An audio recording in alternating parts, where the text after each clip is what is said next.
Hello friends, എല്ലാവർക്കും നമസ്കാരം. മറ്റൊരു ജിയോ പൊളിറ്റിക്കൽ ടോപ്പിക്കാണ് നമ്മളിന്ന് ഡിസ്കസ് ചെയ്യുന്നത്. നമുക്കറിയാം, നമ്മൾ ജിയോ പൊളിറ്റിക്സ് പരിശോധിക്കുകയാണെങ്കിൽ ജിയോ പൊളിറ്റിക്സിൽ ഈ വൻ ശക്തികൾ തമ്മിലുള്ള കോൺഫ്ലിക്റ്റ് എപ്പോഴും ഡയറക്റ്റ് കോൺഫ്ലിക്റ്റ് ആയിരിക്കത്തില്ല. നമുക്ക് പറയാം, രണ്ടാം ലോക മഹായുദ്ധത്തിന് ശേഷം അമേരിക്കയുടെ സൂപ്രമസിയാണ് നമ്മൾ ലോകത്തിൽ കാണുന്നത്. അമേരിക്കയാണ് ലോകത്തിലെ ഒരേ ഒരു സൂപ്പർ പവർ. പണ്ട് സോവിയറ്റ് യൂണിയൻ സൂപ്പർ പവറായിട്ടുണ്ടായിരുന്നെങ്കിൽ തന്നെയും അന്നും എല്ലാ തരത്തിലുള്ള പവർ മെട്രിക്സും നമ്മളെടുത്ത് നോക്കിക്കഴിഞ്ഞാൽ അമേരിക്ക തന്നെയായിരുന്നു മുൻപന്തിയിൽ. 1989 കാലഘട്ടം ആയപ്പോഴത്തേക്കും സോവിയറ്റ് യൂണിയൻ ഡിസോൾവായി എന്ന് നമ്മൾ പറയുമ്പം അസംബിൾ ചെയ്ത സാധനം നമ്മൾ ഡിസ്അസംബിൾ ചെയ്തു എന്ന് നമുക്ക് പറയാൻ പറ്റും. എന്നുവെച്ചാൽ പല രാജ്യങ്ങളെ ചേർത്ത് ഇണക്കിക്കൊണ്ട് വലിയൊരു യൂണിയൻ, എന്താണ് പറയുക, ഭീമാകാരമായിട്ടുള്ള വലിയൊരു സംവിധാനം ഉണ്ടാക്കി വെച്ചു. അത് അത്രയും വർഷം അത് മുന്നോട്ട് കൊണ്ടുപോകാൻ സാധിച്ചു. നമ്മൾ കേൾക്കുന്ന കോൾഡ് വാർ അമേരിക്കയും റഷ്യയും സോവിയറ്റ് യൂണിയൻ തമ്മിലുള്ള റഷ്യയെ സെൻട്രലൈസ് ചെയ്തുകൊണ്ട് ഉണ്ടാക്കിയെടുത്ത സോവിയറ്റ് യൂണിയൻ എന്ന് പറയുന്ന ആ ഒരു വലിയൊരു മാസീവായിട്ടുള്ള സിസ്റ്റം. കോൾഡ് വാർ പരസ്പരം അങ്ങോട്ടും ഇങ്ങോട്ടും. അപ്പോൾ കോൾഡ് വാർ എന്ന് പറയുമ്പോൾ തന്നെ നമുക്കറിയാം, ഹോട്ട് വാർ അല്ല. ഇപ്പം ഇറാനും ഇസ്രായേലും തമ്മിൽ നടക്കുന്ന ഹോട്ട് വാറാണ്. കോൾഡ് വാർ എന്ന് പറഞ്ഞു കഴിഞ്ഞാൽ ഇതുപോലുള്ള ബോംബ്സും മിസൈലും അല്ലെങ്കിൽ അങ്ങോട്ടുള്ള ഫയറിംഗ് ഒന്നുമില്ല. മറ്റ് രീതിയിലുള്ള പരസ്പരമുള്ള ടഗ് ഓഫ് വാർ അല്ലെങ്കിൽ വടംവലികളാണ് നമുക്ക് കാണാൻ സാധിക്കുന്നത്. അപ്പോൾ ഈ രണ്ട് ജിയോ പൊളിറ്റിക്കൽ റൈവൽസ് തമ്മിലുള്ള അവരുടെ കോൺഫ്ലിക്റ്റ് എന്ന് പറയുമ്പം ഹിസ്റ്റോറിക്കലി നമ്മൾ നോക്കിക്കഴിഞ്ഞാൽ അത് അവർ പ്രോക്സീസിനെ വെച്ചായിരിക്കും തീർച്ചയായിട്ടും ചെയ്യുന്നത്. അവർ നേരിട്ട് ഒരിക്കലും ബ്രിട്ടനും റഷ്യയും തമ്മിലുള്ള ക്ലാഷ്, ഗ്രേറ്റ് ഗെയിം എന്നൊക്കെ പറയുന്ന ക്ലാഷ് നമ്മളെടുത്ത് നോക്കിക്കഴിഞ്ഞാൽ അവരെല്ലാം നേരിട്ട് ബ്രിട്ടനും റഷ്യയും ഒരു പക്ഷേ യുദ്ധം ചെയ്യത്തില്ലായിരിക്കും. അവരുടെ പ്രോക്സി എന്ന് പറയുന്ന മേഖലകളിലും അല്ലെങ്കിൽ ആ പ്രദേശങ്ങളിലൊക്കെ ആയിരിക്കും പ്രോക്സികളെ ഉപയോഗിച്ചുകൊണ്ടായിരിക്കും അങ്ങോട്ടും ഇങ്ങോട്ടൊക്കെ യുദ്ധം ചെയ്യുന്നത്. അപ്പോൾ അതിനുശേഷം അമേരിക്ക വന്നു, സോവിയറ്റ് യൂണിയൻ ഉണ്ടായി, രണ്ട് സൂപ്പർ പവേഴ്സ്. അവരും കോൾഡ് വാറിൽ ഏർപ്പെട്ടു. പക്ഷേ അവർ തമ്മിലുള്ള ക്ലാഷ് എന്ന് പറഞ്ഞു കഴിഞ്ഞാൽ അവരുടെ പ്രോക്സീസിനെ ഉപയോഗിച്ചാണ്. അപ്പോൾ അതിൻ്റെ ഏറ്റവും പ്രകടമായിട്ടുള്ള അല്ലെങ്കിൽ ഏറ്റവും വ്യക്തമായിട്ടുള്ള ഉദാഹരണമാണ് ഇന്ത്യയും പാകിസ്ഥാനും തമ്മിലുള്ള. പാകിസ്ഥാൻ അമേരിക്കൻ ക്യാമ്പിലായിരുന്നു, ഇന്ത്യ സോവിയറ്റ് യൂണിയൻ്റെ ക്യാമ്പിലായിരുന്നു. അപ്പോൾ ഇന്ത്യയും പാകിസ്ഥാനും തമ്മിലുണ്ടായിട്ടുള്ള യുദ്ധങ്ങൾ, പ്രത്യേകിച്ച് നമ്മൾ 1948 ആ യുദ്ധം ഒഴിച്ച് ബാക്കിയുള്ള യുദ്ധങ്ങളൊക്കെ തന്നെ ഇന്ത്യയും പാകിസ്ഥാനും തമ്മിലുള്ള യുദ്ധങ്ങളും, അതുപോലെ തന്നെ പാകിസ്ഥാൻ്റെ ഭാഗത്തുനിന്ന് നമുക്കെതിരെ ഉണ്ടായിട്ടുള്ള പ്രോക്സി വാർ എന്നൊക്കെ നമ്മൾ നടത്തില്ലേ, കാശ്മീരിലും അല്ലെങ്കിൽ ഇന്ത്യയുടെ മറ്റു ഭാഗങ്ങളിലൊക്കെ തന്നെ ഉണ്ടായിട്ടുള്ള പ്രോക്സി വാർസ് അല്ലെങ്കിൽ മിലിറ്റൻസി ഒക്കെ തന്നെ. അപ്പോൾ അത് അമേരിക്കൻ ക്യാമ്പിലായിരുന്നു ഈ പാകിസ്ഥാൻ. ഇന്ത്യ എന്ന് പറഞ്ഞാൽ റഷ്യൻ സോവിയറ്റ് യൂണിയൻ്റെ ക്യാമ്പിലായിരുന്നു. അപ്പോൾ കോൾഡ് വാറിന് ശേഷം ആ ഒരു ഇക്വേഷനൊക്കെ മാറി. തീർച്ചയായിട്ടും ഇക്വേഷൻ മാറുന്നതിൽ വളരെ ഗണ്യമായ രീതിയിലുള്ള മാറ്റങ്ങളൊന്നുമില്ല. പാകിസ്ഥാൻ ഇപ്പോഴും അമേരിക്കയുടെ ക്യാമ്പിൽ തന്നെയാണ്, മോറോർലെസ്, ഏറെക്കുറെ. അവർ ചൈനയുമായിട്ട് ബന്ധങ്ങൾ, അടുത്ത ഏറ്റവും ആഴത്തിലുള്ള ബന്ധങ്ങൾ ഉണ്ടെന്ന് പറയുമ്പോൾ തന്നെയും തീർച്ചയായിട്ടും അമേരിക്കയുടെ ഒരു പ്രോക്സിയായിട്ടും ഇൻസ്ട്രുമെൻ്റായിട്ടും തന്നെയാണ് പാകിസ്ഥാൻ ഇപ്പോഴും മുന്നോട്ട് പോകുന്നതെന്ന് നമുക്ക് മനസ്സിലാക്കാൻ സാധിക്കും. പ്രത്യേകിച്ച് ഇന്ത്യയെ കണ്ടെയ്ൻ ചെയ്യാൻ വേണ്ടി ഈ ഇരു രാജ്യങ്ങളും, ചൈനയും അമേരിക്കയും, ഒരുപോലെ അവർക്ക് ഉപയോഗിക്കാൻ കഴിയുന്ന ടൂൾ അല്ലെങ്കിൽ ഇൻസ്ട്രുമെൻ്റാണ് പാകിസ്ഥാൻ എന്ന് പറഞ്ഞു കഴിഞ്ഞാൽ. അപ്പോൾ ഇപ്പോഴും അത് ആ ഒരു ഇക്വേഷനത്തിൽ പ്രത്യേകിച്ച് വലിയ മാറ്റങ്ങളൊന്നും ഉണ്ടായിട്ടില്ല. ഇന്ത്യ അമേരിക്കയായിട്ടൊക്കെ ബന്ധങ്ങൾ കൂടുതൽ ഇമ്പ്രൂവ് ചെയ്തു ഈ കോൾഡ് വാറിന് ശേഷം എന്നൊക്കെ നമ്മൾ പറഞ്ഞു കഴിഞ്ഞാൽ തന്നെയും അമേരിക്ക ഇപ്പോഴും ഇന്ത്യയുടെ വളർച്ചയെ തടയാനും ഇന്ത്യയെ കണ്ടെയ്ൻ ചെയ്ത് ഒതുക്കി നിർത്തുക നമ്മൾ പറയത്തില്ലേ, കണ്ടെയ്ൻ ചെയ്യുക. രണ്ട് രീതിയിലാണ്, ഒന്ന് കണ്ടെയ്ൻ ചെയ്യുക അല്ലെങ്കിൽ ഒന്ന് എൻഗേജ് ചെയ്യുക എന്നുള്ളത്. അപ്പോൾ ഇന്ത്യയെ കണ്ടെയ്ൻ ചെയ്യാൻ വേണ്ടി ഉപയോഗിക്കുന്ന ഒരു ടൂളായിട്ട് പാകിസ്ഥാൻ ഇപ്പോഴും വെസ്റ്റ് അല്ലെങ്കിൽ അമേരിക്കയുടെ നേതൃത്വത്തിലുള്ള വെസ്റ്റ് പാകിസ്ഥാനെ ഉപയോഗിക്കുന്നുണ്ട്. അതിപ്പോഴും ലൈവാണ് ശരിക്കും പറഞ്ഞാൽ, അതിനകത്ത് മാറ്റങ്ങളൊന്നുമില്ല. അതുപോലെ ചൈന, നമുക്കറിയാം, ചൈന പാകിസ്ഥാനായിട്ടുള്ള എന്താണ് പറയുന്നത്, ഈ റിലേഷൻഷിപ്പിൻ്റെ ആ ഒരു രീതി എന്ന് പറഞ്ഞാൽ ഇന്ത്യക്കെതിരെ ഉള്ള ഒരു തുറുപ്പ് ചീട്ടായിട്ട് ഉപയോഗിക്കാൻ വേണ്ടിയാണ് പ്രാഥമികമായിട്ട് ശരിക്കും പറഞ്ഞാൽ. അതിനുവേണ്ടി അത് പാകിസ്ഥാനെ ആം ചെയ്യുകയും ആയുധവൽക്കരിക്കുകയും മറ്റു രീതിയിലുള്ള എല്ലാ തരത്തിലുള്ള സഹായങ്ങളൊക്കെ പാകിസ്ഥാനെ കൊടുക്കുകയും ചെയ്യും. പാകിസ്ഥാൻ വെസ്റ്റും കൊടുക്കും, അതായത് അമേരിക്കയും കൊടുക്കും, ചൈനയും കൊടുക്കും. എന്നുവെച്ചാൽ പാകിസ്ഥാനെ ഒരു ഫെയിൽഡ് സ്റ്റേറ്റാക്കി മാറ്റാതെ, ഫെയിൽഡ് സ്റ്റേറ്റ് എന്ന് പറഞ്ഞാൽ അവരുടെ രാജ്യം കൊളാപ്സ്ഡാണ്, പക്ഷേ അവരുടെ മിലിറ്ററി സ്റ്റേറ്റിനെ അതുപോലെ തന്നെ നിലനിർത്താൻ ഈ പറഞ്ഞ രാജ്യങ്ങളൊക്കെ തന്നെ, പ്രത്യേകിച്ച് അമേരിക്കയും ചൈനയൊക്കെ തന്നെ വളരെ, അതുപോലെ തന്നെ മിഡിൽ ഈസ്റ്റിലെ സൗദി, ടർക്കി ഇതുപോലുള്ള രാജ്യങ്ങളൊക്കെ തന്നെ, ഖത്തർ ഒക്കെ തന്നെ വളരെ മുൻപന്തിയിലാണ്, അല്ലെങ്കിൽ വളരെ ആക്റ്റീവായിട്ട് പാകിസ്ഥാൻ്റെ മിലിറ്ററി ഇൻ്റലിജൻസ് സ്റ്റേറ്റിനെ അതുപോലെ തന്നെ നിലനിർത്തുക എന്നുള്ളത്. ബാക്കി രാജ്യത്തിൻ്റെ മറ്റ് മേഖലകളൊക്കെ തന്നെ ടോട്ടലി കൊളാപ്സ്ഡാണ്. എന്ന് നമുക്ക് പറയാൻ പറ്റും. പക്ഷേ അവരുടെ സ്റ്റേറ്റ് മിലിറ്ററി സ്റ്റേറ്റാണ്. കാരണം മിലിറ്ററിക്കാണ് അവിടെ സുപ്പീരിയർ ഡോമിനൻസ് ഉള്ളത്. അപ്പോൾ അതിനെ നമുക്കൊരു മിലിറ്ററി സ്റ്റേറ്റ് നമുക്ക് വിളിക്കാൻ പറ്റും. ആ മിലിറ്ററി സ്റ്റേറ്റിനെ കുഴപ്പങ്ങളൊന്നും പരിക്കൊന്നും പറ്റാതെ അതുപോലെ തന്നെ നിലനിർത്തുക എന്നുള്ളത് അമേരിക്കയുടെയും ചൈനയുടെയും ഈ പറഞ്ഞ മറ്റ് ഈ പാകിസ്ഥാനിൽ ടൂളായിട്ട് അല്ലെങ്കിൽ പ്രോക്സിയായിട്ട് ഉപയോഗിക്കേണ്ട രാജ്യങ്ങൾക്കൊക്കെ തന്നെ തീർച്ചയായിട്ടും അത് വളരെ അത്യാവശ്യമാണ്. അവർ പാകിസ്ഥാനെ ഫൈനാൻസ് ചെയ്യും, ഓൾട്ടർ എന്നാൽ റെഗുലറായിട്ട് ഫൈനാൻസ് ചെയ്യും. ഇപ്പോൾ സൗദി കൊടുക്കുന്നുണ്ട്, ഖത്തർ കൊടുക്കുന്നുണ്ട്, UAE, Turkey, China, America, IMF വഴിയൊക്കെ തന്നെ ഇടപെട്ട് പാകിസ്ഥാനിലെ നമ്മൾ എന്താണ് പറയുന്നത് ഒരു ലൈഫ് ലൈൻ കൊടുക്കാമെന്ന് പറയത്തില്ലേ, ഓക്സിജൻ കൊടുക്കുന്ന പോലെ തന്നെ. അപ്പോൾ അങ്ങനെ പാകിസ്ഥാനെ ലൈവായിട്ട് നിർത്തുക എന്നുള്ള അവരുടെ ശരിക്കും പറഞ്ഞ ജിയോ പൊളിറ്റിക്കൽ ഉദ്ദേശമാണ്. അത് ഇന്ത്യക്കെതിരെ പ്രത്യേകിച്ച് പ്രൈമറിലി ഇന്ത്യയെ കണ്ടെയ്ൻ ചെയ്യാൻ വേണ്ടി. കാരണം പാകിസ്ഥാനെ കാട്ടിയാണല്ലോ ഇന്ത്യയെ പേടിപ്പിച്ച് നിർത്തുന്നത് പണ്ട് മുതലെന്ന് പറഞ്ഞത്. അപ്പം ഈ പറഞ്ഞു വന്നത് ഈ ഗ്രേറ്റ് പവേഴ്സിൻ്റെ റൈവലറി അവരെപ്പോഴും പ്രോക്സീസിനാണ് ഉപയോഗിക്കുന്നത്. ഈ വീഡിയോയുടെ ശരിക്കുള്ള ടോപ്പിക് എന്ന് പറഞ്ഞു കഴിഞ്ഞാൽ ഞാൻ ചൈന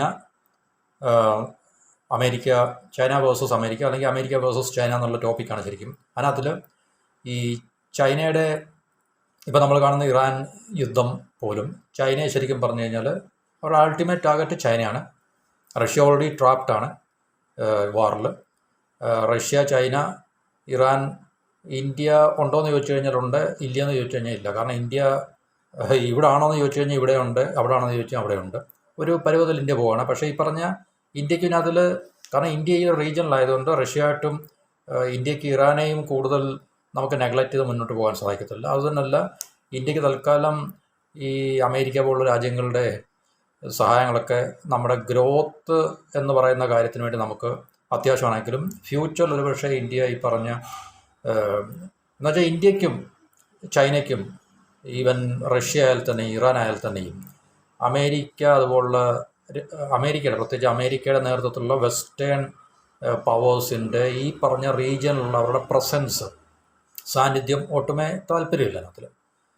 അതിപ്പം നമുക്കറിയാം പണ്ട് സോവിയറ്റ് യൂണിയൻ അഫ്ഗാനിസ്ഥാനിൽ ഇൻവേഡ് ചെയ്ത് കയറി, അതായത് 70s അവസാനം. അപ്പം അന്ന് സോവിയറ്റ് യൂണിയനെ ഓടിക്കാൻ വേണ്ടി അമേരിക്കയ്ക്കൊപ്പം അമേരിക്ക, പാകിസ്ഥാൻ, സൗദി, ചൈനയൊക്കെ തന്നെ വളരെയധികം ഈ സോവിയറ്റ് യൂണിയനെ അഫ്ഗാനിസ്ഥാനിൽ ഓടിക്കാൻ വേണ്ടി അവരോടൊപ്പം നിന്ന് എല്ലാ കളികളും കളിച്ചൊരു രാജ്യമാണ്. അപ്പോൾ തീർച്ചയായിട്ടും ഇത് നമുക്ക് ജിയോ പൊളിറ്റിക്കലി ഇതിങ്ങനെ മാറിയും മറിഞ്ഞും വന്നുകൊണ്ടിരിക്കും. ഇപ്പോൾ ചൈന, റഷ്യ, ഇറാൻ ഈ പറഞ്ഞ രാജ്യങ്ങളൊക്കെ തന്നെ അമേരിക്ക മിഡിൽ ഈസ്റ്റിൽ നിന്നും സെൻട്രൽ ഏഷ്യയിൽ നിന്നും നമ്മുടെ ഈ പറഞ്ഞ പാകിസ്ഥാൻ, അഫ്ഗാനിസ്ഥാൻ ഉൾപ്പെടുന്ന സൗത്ത് ഏഷ്യ അല്ലെങ്കിൽ ഈ ഇതുപോലുള്ള റീജിയനിൽ നിന്നൊക്കെ തന്നെ കിക്ക് ഔട്ട് ചെയ്യാൻ വേണ്ടി വളരെയധികം പെടാപ്പാട് വിടുന്നൊരു ജിയോ പൊളിറ്റിക്കൽ കാഴ്ചയാണ് നമുക്ക് കാണാൻ സാധിക്കുന്നത്.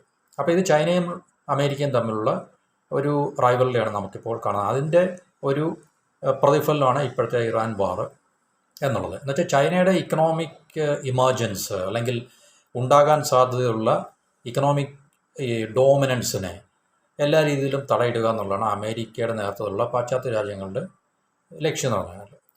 അപ്പോൾ അമേരിക്കയ്ക്കും റഷ്യയ്ക്കും പിന്നെ ഡോമിനൻസ് ഉള്ള ഇൻഫ്ലുവൻസ് ഉള്ള ഇടങ്ങൾ, ആ ഇടങ്ങളിലൊക്കെ തന്നെ യുദ്ധ ഭൂമിയാക്കി മാറ്റുക, കോൺഫ്ലിക്റ്റ് സോണാക്കി മാറ്റുക എന്നുള്ളതാണ് അമേരിക്കയുടെ ലക്ഷ്യം എന്ന് പറയുന്നത്.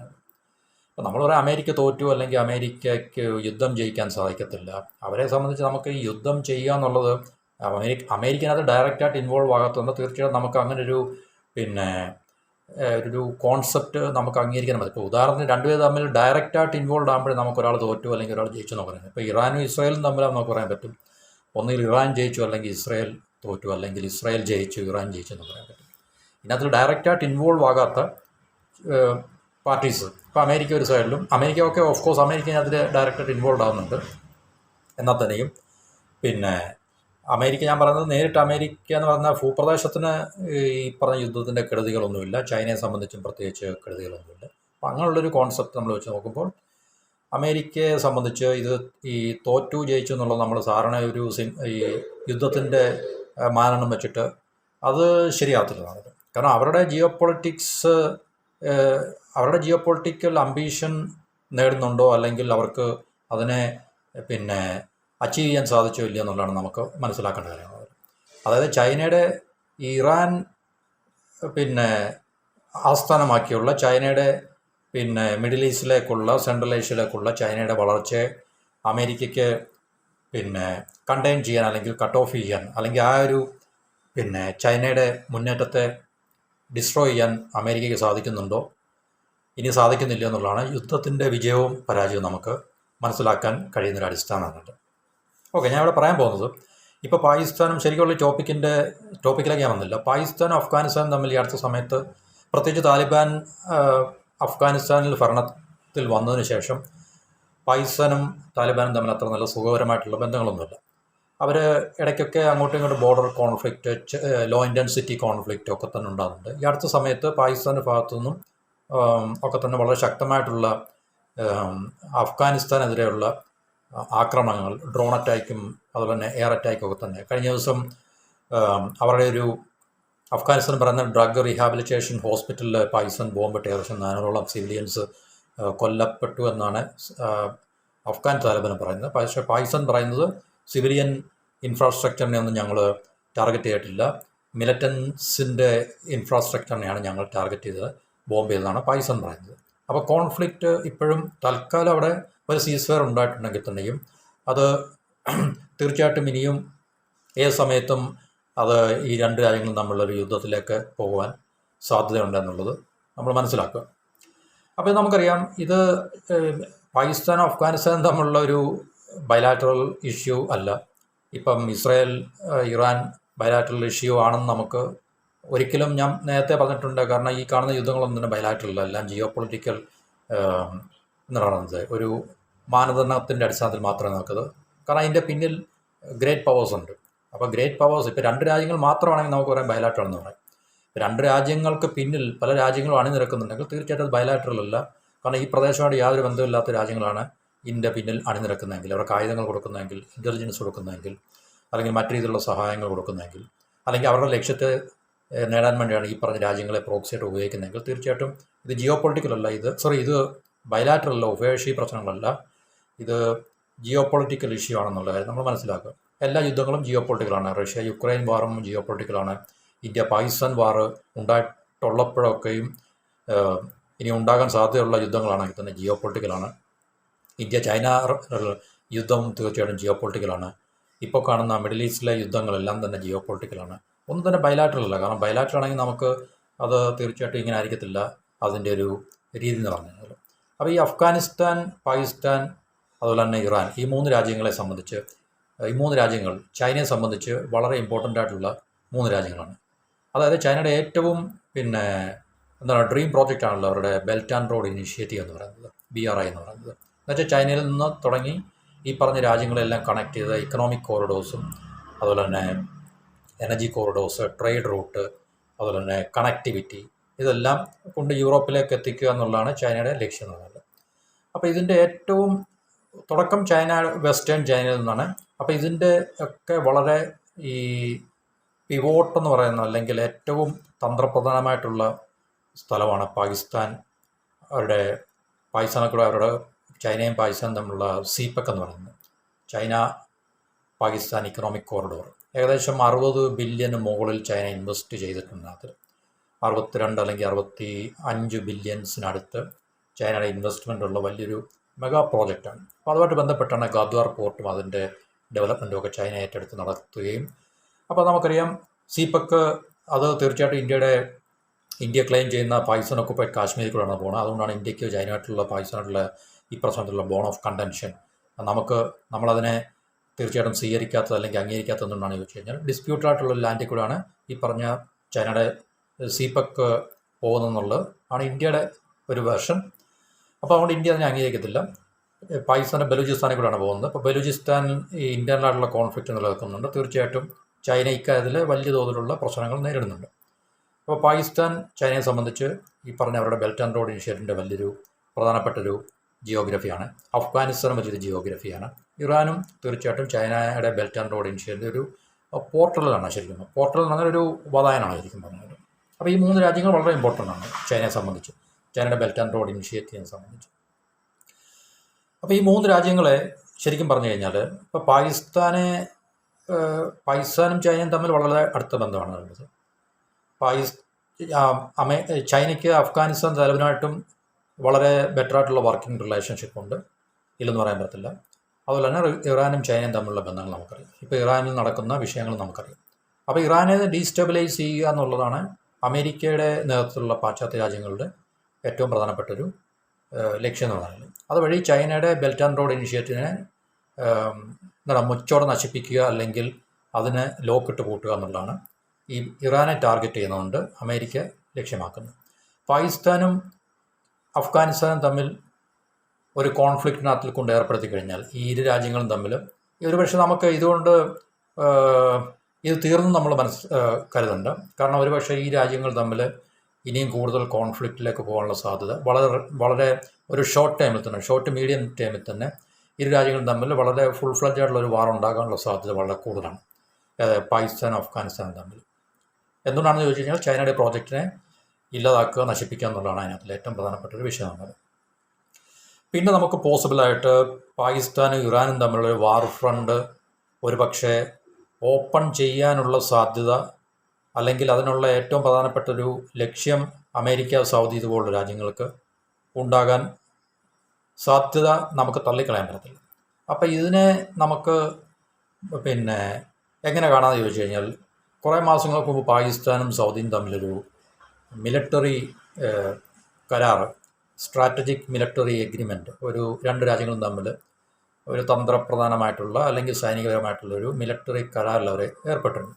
അപ്പോൾ കരാറിൻ്റെ അടിസ്ഥാനത്തിൽ അത് ഒരു രാജ്യത്തെ മറ്റൊരു രാജ്യം ആക്രമിക്കുകയാണെങ്കിൽ, ഉദാഹരണത്തിന് സൗദിയെ ഇറാൻ ആക്രമിക്കുകയാണെങ്കിൽ പാകിസ്ഥാന് സൗദിയെ പ്രൊട്ടക്റ്റ് ചെയ്യാനുള്ള ഓബ്ലിഗേഷൻ ഉണ്ട് ഈ ട്രീറ്റി അനുസരിച്ചിട്ട്. അതുപോലെ തിരിച്ച് പാകിസ്ഥാനെ ഏതെങ്കിലും രാജ്യം ഇപ്പോൾ ഇറാൻ ആക്രമിക്കുകയാണെങ്കിൽ തീർച്ചയായിട്ടും സൗദിക്ക് പാകിസ്ഥാൻ്റെ കൂടെ വന്നിട്ട്, അപ്പോൾ അതിനകത്തിലെ ടേംസ് ആൻഡ് കണ്ടീഷൻ നമുക്കതിൽ ഏത് രീതിയിലുള്ള ഹെൽപ്പാണ് അങ്ങോട്ടും ഇങ്ങനെ കൊടുക്കുന്നത്, ഡയറക്റ്റ് ആയിട്ടുള്ള മിലിറ്ററി ഇൻവോൾവ്മെൻ്റ് ഉണ്ടോ, അല്ലെങ്കിൽ മറ്റേതെങ്കിലും തരത്തിലുള്ള സൈനികരമായിട്ടുള്ള ഹെൽപ്പ്. ഇപ്പം ഹെൽപ്പ് എന്ന് പറയുന്നത് നമുക്ക് പല രീതിയിൽ ഹെൽപ്പ് ചെയ്യാൻ പറ്റും രണ്ട് രാജ്യങ്ങൾക്ക് അങ്ങോട്ടും ഇങ്ങോട്ടും. ഒന്ന്, നമുക്ക് ഡയറക്റ്റ് ആംസ് കൊടുക്കാം, വെപ്പൺസ് കൊടുക്കാം, ഫൈനാൻഷ്യൽ ഹെൽപ്പ് കൊടുക്കാം, ലോജിസ്റ്റിക്സ് കൊടുക്കാം, ഇൻ്റലിജൻസ് കൊടുക്കാം, ഇല്ലേ? ഇൻ്റലിജൻസ് പറഞ്ഞാൽ പലതരത്തിലുള്ള ഇൻ്റലിജൻസ് ഉണ്ട്.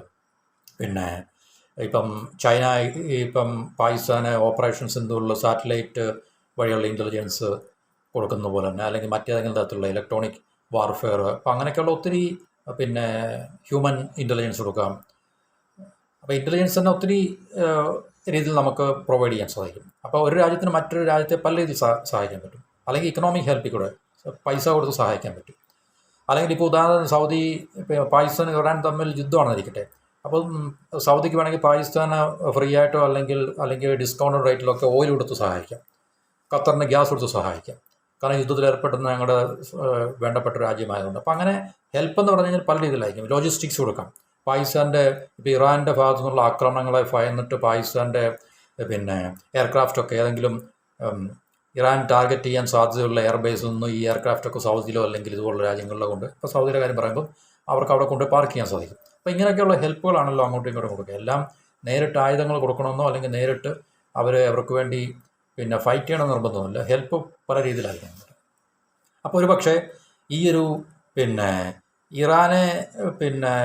ഇറാനെ ഒരുപക്ഷെ ഒരു ലക്ഷ്യമാക്കിക്കൊണ്ട് തന്നെയായിരിക്കും അവർ ഈ പറഞ്ഞൊരു മിലിറ്ററി എഗ്രിമെൻറ്റിൽ ഏർപ്പെട്ടത്.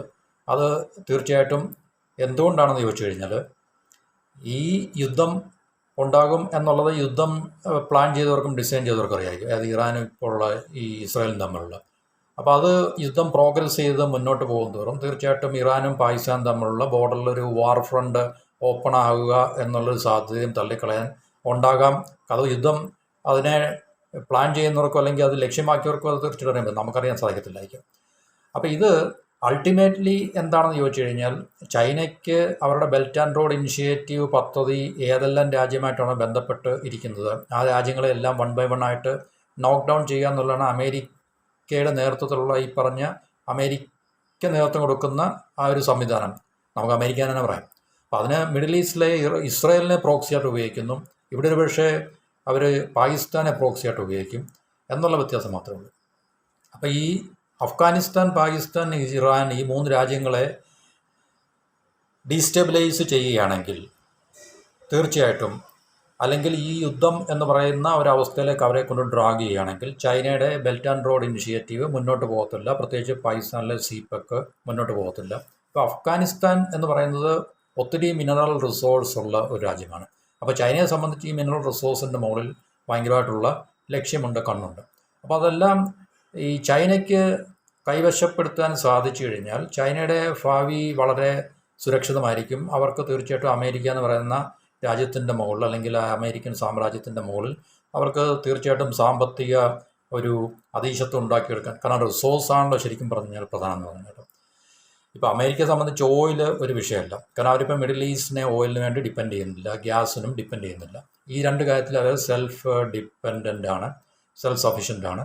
അവർ നെറ്റ് എക്സ്പോർട്ടറുമാണ്. അപ്പോൾ പിന്നെ അവരെന്തിനു വേണ്ടിയാണ് ഈ മിഡിൽ ഈസ്റ്റിനെ ഇത്രയും കൂടുതൽ എന്താണ് പറയുന്നത്, ഇത്ര ശുഷ്കാന്തി കാണിക്കുന്നതെന്ന് ചോദിച്ചു കഴിഞ്ഞാൽ, അപ്പോൾ നമുക്കറിയാം ഈ വാർ നടക്കുന്നത് റിസോഴ്സിന് വേണ്ടി മാത്രമല്ലായിരിക്കത്തില്ല.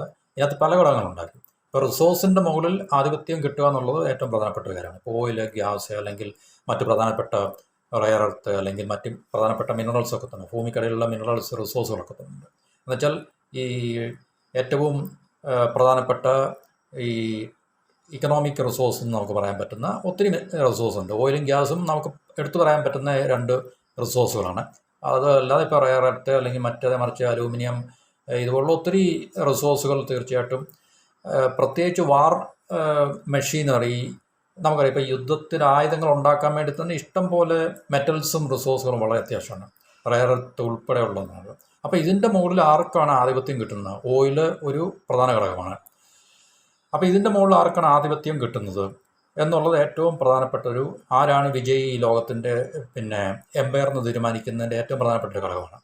ഇപ്പോൾ ഒരു രാജ്യത്തിന് സ്വന്തമായിട്ട് ഉണ്ടെന്ന് പറഞ്ഞിട്ട് കാര്യമില്ല, പക്ഷേ അവർ ലോകത്തുള്ള ഇതുപോലുള്ള എനർജി റിസോഴ്സുള്ള ഏരിയയിൽ അവരുടെ ഡോമിനൻസ് ഉണ്ടാക്കിയിട്ട് ഇതിനെല്ലാം അവരുടെ കൈപ്പിടിയിൽ ഒതുക്കുക എന്നുള്ളത്, എന്നിട്ട് അവരുടെ റൈവൽസ് ആരാണോ, എതിരാളികൾ ആരാണോ, അവർക്കിത് കൊടുക്കാതിരിക്കുക, അല്ലെങ്കിൽ അവരുടെ ഇഷ്ടപ്രകാരം ടേംസ് ആൻഡ് കണ്ടീഷൻ അവർക്ക് വല്ല റേഷൻ കൊടുക്കുന്ന പോലെ കൊടുക്കുക എന്നുള്ളതാണ് ഈ ഗ്രേറ്റ് പവേഴ്സിൻ്റെ ശരിക്കുള്ള നമ്മൾ കാണുന്ന ഈ റൈവൽറി എന്ന് പറയുന്നത്. ഇപ്പോൾ അമേരിക്കയ്ക്ക് ഓയിൽ വേണമെന്ന് നിർബന്ധമില്ല. അവർക്ക് അവരുടെ രാജ്യത്ത് ഇപ്പോൾ തീർച്ചയായിട്ടും ഉണ്ടെന്നാണ് നമുക്ക് അറിയാൻ പറ്റുന്നത്. കാരണം അമേരിക്കയിലെ പ്രൊഡക്ഷൻ എന്ന് പറഞ്ഞു കഴിഞ്ഞാൽ സൗദിയുടെയും റഷ്യയുടെയും ഓയിൽ പ്രൊഡക്ഷനേക്കാളും കൂടുതലാണ്. സൗദിക്ക് 10% ഉള്ളൂ, റഷ്യയ്ക്കും 10% ഉള്ളൂ. അമേരിക്കയിലൊക്കെ ഏതാണ്ട് 22% മുകളിൽ ഓയിൽ പ്രൊഡക്ഷൻ ഉണ്ട്. ഈ രണ്ട് രാജ്യങ്ങളുടെ തന്നെ കമ്പൈൻഡ് ആയിട്ടുള്ള പ്രൊഡക്ഷനേക്കാളും കൂടുതൽ അമേരിക്കയിൽ ഓയിൽ പ്രൊഡക്ഷൻ ഉണ്ട്. അപ്പോൾ തീർച്ചയായിട്ടും അമേരിക്കയ്ക്ക് ഈ മിഡിൽ ഈസ്റ്റ് ഓയിലിനെയോ റഷ്യൻ ഓയിലിനെയോ അല്ലെങ്കിൽ ഈവൻ വെനിസുലയുടെ ഓയിലിനെയോ ഒന്നും അവർക്ക് അവരുടെ കൺസംഷന് വേണ്ടി അവർക്ക് ആവശ്യമില്ല ശരിക്കും പറഞ്ഞാൽ. പക്ഷേ ഇതിൻ്റെ മുകളിൽ അവർക്ക് ആധിപത്യം ലഭിച്ചില്ലെങ്കിൽ ചൈന, റഷ്യ ഇതുപോലുള്ള രാജ്യങ്ങൾ ആധിപത്യം ഉണ്ടാക്കിയെടുക്കുകയും അവർ തീരുമാനിക്കുന്ന പോലെയായിരിക്കും ഗ്ലോബൽ എനർജി മാർക്കറ്റും ഗ്ലോബൽ എനർജിയുടെ ജിയോ പൊളിറ്റിക്സ് എന്ന് പറഞ്ഞാൽ. അപ്പോൾ അതിനുവേണ്ടിയുള്ള ഫൈറ്റാണ് നമ്മൾ കാണുന്നത്. പിന്നെ അടുത്തതെന്ന് പറഞ്ഞു കഴിഞ്ഞാൽ ഇതിനകത്തിൽ ഈ എനർജി റൂട്ട് ഏറ്റവും പ്രധാനമാണ്. അതായത് നമ്മൾ ട്രാൻസിറ്റ് എന്ന് പറയും. ഇപ്പോൾ ഫോർ എക്സാമ്പിൾ ഇപ്പം അഫ്ഗാനിസ്ഥാൻ എന്ന് പറയുന്നൊരു ഭൂപ്രദേശം, അല്ലെങ്കിൽ പാകിസ്ഥാൻ എന്ന് പറഞ്ഞ ഭൂപ്രദേശം. ഇപ്പം ഇറാനിൽ നിന്നും പണ്ട് ഇറാൻ, പാകിസ്ഥാൻ, ഇന്ത്യ പൈപ്പ് ലൈനിന് വേണ്ടി ഒരു പ്രോജക്റ്റ് ഉണ്ടായിരുന്നു. അതെല്ലാം എം ഇടപെട്ട്, പാശ്ചാത്യരെ ഇടപെട്ട്, അമേരിക്ക ഇടപെട്ട് നമ്മളെല്ലാം അതിനകത്ത് നിന്ന് പിന്തിരിപ്പിച്ചത് എല്ലാം നാമാവശേഷമാക്കി. അവരുടെ ലക്ഷ്യം എന്ന് പറഞ്ഞാൽ ടാപ്പി എന്നുള്ള ടർക്ക്മെനിസ്ഥാൻ, അഫ്ഗാനിസ്ഥാൻ, പാകിസ്ഥാൻ, ഇന്ത്യ എന്നുള്ള പൈപ്പ് ലൈന് വേണ്ടിയായിരുന്നു അവരുടെ ലക്ഷ്യമാണ്, അമേരിക്കയുടെ ലക്ഷ്യമാണ്. അപ്പോൾ അതിപ്പോൾ ഏകദേശമൊക്കെ റീവൈറ്റലൈസ് ചെയ്ത് വരുന്നുണ്ടെന്നാണ് നമുക്ക് അറിയാൻ സാധിക്കുന്നത്. അപ്പോൾ ഇത് അഫ്ഗാനിസ്ഥാൻ എന്ന് പറഞ്ഞു കഴിഞ്ഞാൽ അവിടെ ഓയിൽ ഇല്ല, പക്ഷേ അതൊരു ട്രാൻസിറ്റ് റൂട്ടാണ്.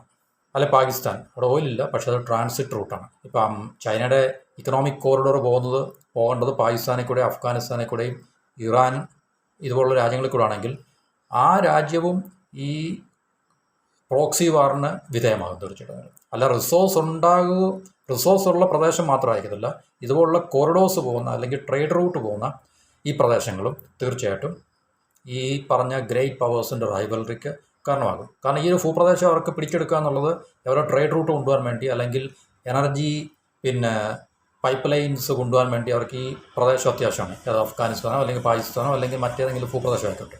അവിടെ റിസോഴ്സ് കൊണ്ടാണെന്ന് നിർബന്ധമൊന്നുമില്ല.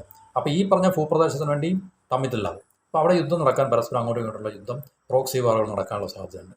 അപ്പം അമേരിക്കയുടെ ഈ ഇപ്പോഴത്തെ ഇറാൻ യുദ്ധം ഉൾപ്പെടെ, പാകിസ്ഥാൻ, അഫ്ഗാനിസ്ഥാൻ യുദ്ധം ഉൾപ്പെടെ, ഒരു പക്ഷേ ഭാവിയിൽ നമുക്ക് വളരെ സമീപ ഭാവിയിൽ ഉണ്ടാകാൻ സാധ്യതയുള്ള ഇറാൻ, പാകിസ്ഥാൻ ഒരു വാർ ഫ്രണ്ട് അറിയില്ല. അതിനെക്കുറിച്ച് തീർച്ചയായിട്ടും പാകിസ്ഥാൻ അതിനെ എത്രത്തോളം അതിന് തയ്യാറാകും എന്നുള്ള കാര്യത്തെക്കുറിച്ച് നമുക്കറിയില്ല. പക്ഷേ പാകിസ്ഥാനും ചൈനയും തമ്മിലുള്ള വളരെ സ്ട്രോങ് ആയിട്ടുള്ള ബന്ധം കണക്കിലെടുത്തുകൊണ്ട് അതിന് ഒരു ഡിസ്റ്റൻറ്റ് പോസിബിലിറ്റി മാത്രമേ ഞാൻ കൊടുക്കുന്നുള്ളൂ. പക്ഷേ തീർച്ചയായിട്ടും അമേരിക്കയെ സംബന്ധിച്ച് വളരെ താല്പര്യമുള്ളൊരു കാര്യമാണ് പാകിസ്ഥാനും ഇറാനും തമ്മിലൊരു വാർ ഫ്രണ്ട് ഓപ്പൺ ചെയ്ത് കൊടുക്കുക എന്നുള്ളതാണ്.